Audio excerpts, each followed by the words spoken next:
karvanaavarin hiukan erilainen aamu. On siis Hossassa.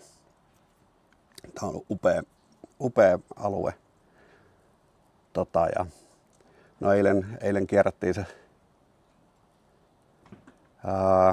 riisitunturi koirien kanssa ja sitten ajattelin, että käydään vielä illalla niitten lempparipaikassa, eli tuossa Hossan Muikkupurolla. Se on semmonen tosi kaunis kohde, missä kaksi niin kun järveä yhdistyy toisensa. Tosi kirkas vesi menee siinä välissä. Ja käytiin siellä pulikoimassa. Ja tässä luontokeskuksen leirintäalueet on semmonen ehkä 9 kilometriä sinne ja mennään pientä hiekkatietä. Mutta ei se. Ajettiin siis sinne ja sitten koirat autosta ja kävelyy siihen Muikkupurolle ja uitiin siinä, se aina kahlattiin.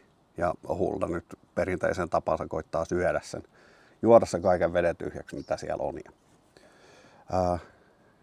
No sit lähdettiin tulemaan takaisinpäin koirien kanssa. Mä tunnen semmosen ihme pisto siinä matkalla niin kuin selässä, että vittu sentään Paarmo purii. Ja lähdi kävelemään, tai käveli autolle ja eipä siinä ehkä 500 metriä kilsan verran ennen autoa, niin alkoi kämmenet kutimaan ihan hirveästi. Että jaha, voi vittu, että tuli allerginen reaktio. Tämä on ennenkin Paarmon pistoista käynyt.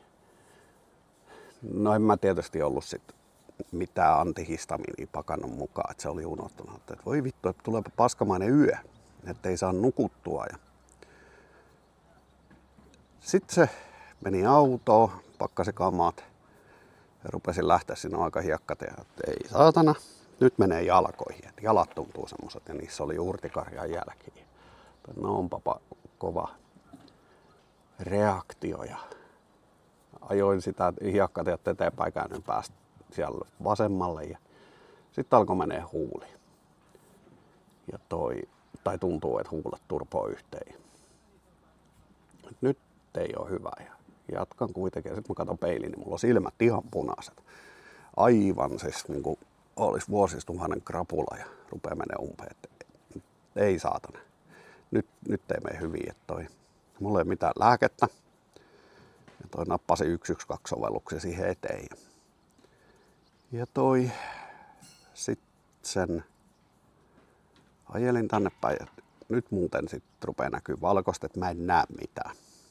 Vetäsin risteyksestä ja huomasin, että siinä oli näin sen verran, että oli risteys. Mä en nähnyt sitä ensimmäistä risteystä, mutta toisen näin.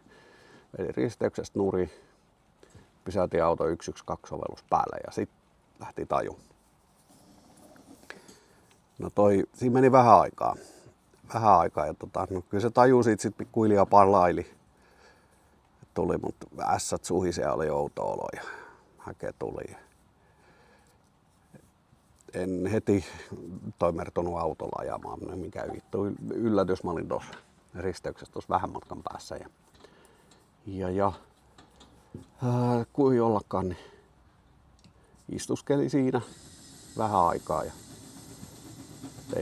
nyt ei ole hyvä juttu. Ja parani sen verran, että mä sain auton pois tuohon parkkialueelle ja sieltä oli jo lanssi tulossa. Ja olo parani kyllä, että ihan jäätävä kylmä hiki. Aivan märkä paita ja märkä ja vattakin taisi vähän reagoida. Odotettiin ambulanssia siinä ja ambulanssi tuli, se löi 2 antihistamiinia naamaa ja sitten ihmeteltiin, että mitäs sitten tapahtuu. Sitten ihmeteltiin, olo parani ja sitten lääkäri konsultoitiin ja lääkäri sanoi, että joo, että ei muuta kuin Kuusamon päivystykseen, että katsotaan mitä siellä on. Kuusamon päivystyksessä meni 1-2 asti yöllä. Ja tuloksena se, että se onkin ollut ampiainen, mikä meikäläistä on pistänyt. Ja se on hauska, että onhan mua ennenkin ampiaiset pistänyt, mutta ei niistä ole mitään tullut. kuin ollakaan. Niin. No nyt sitten tuli. Tulikin isosti.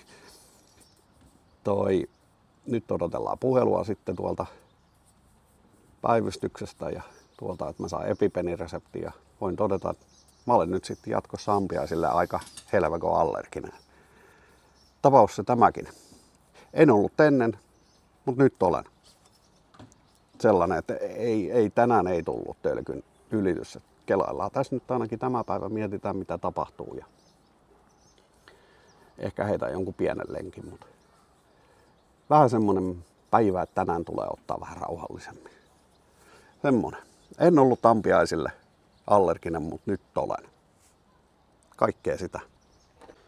Semmonen tähän mä sain se auto ajettua ja hätävilkut päälle. Ja se siinä oli vaan ehkä vähän ikävää, että kun mietitään, niin mä tulin tuolta vasemmalta, käännyin tuohon, löin hätävilkut päälle. Tiedän, että 3 autoa ainakin ohitti. Yksikään ei kattonut sisälle, että mikä oli. Oli oikeasti panikki. Et jollain tavalla mä peräänkuuluttaisin sitä, että jos ei ole kiire, niin pysähdyttäisiin ja katsottaisiin, että mikä siellä autossa on tilanne, jos se on pysähtynyt pahan paikkaan tien viereen, eikä jatka eteenpäin ja on selkeästi tiellä. Että siellä voi oikeasti olla hätä.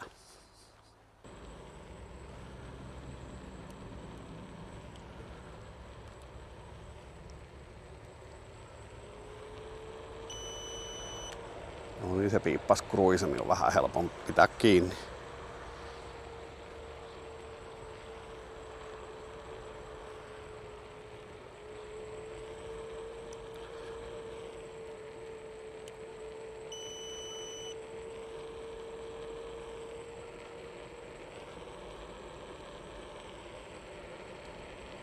Kyllä hieno paikka ja toivoo, että säilyy. Metsähallitushan tän nyt pisti kokonaan tuon paikallisen yrittäjän.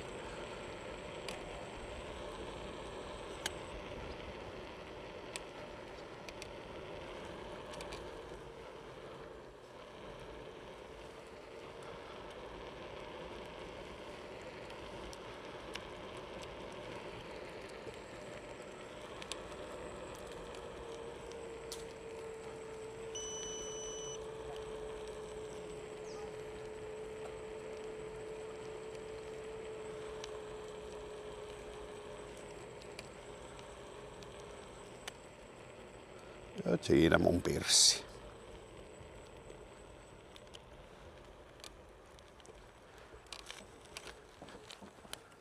Kaikkea sitä.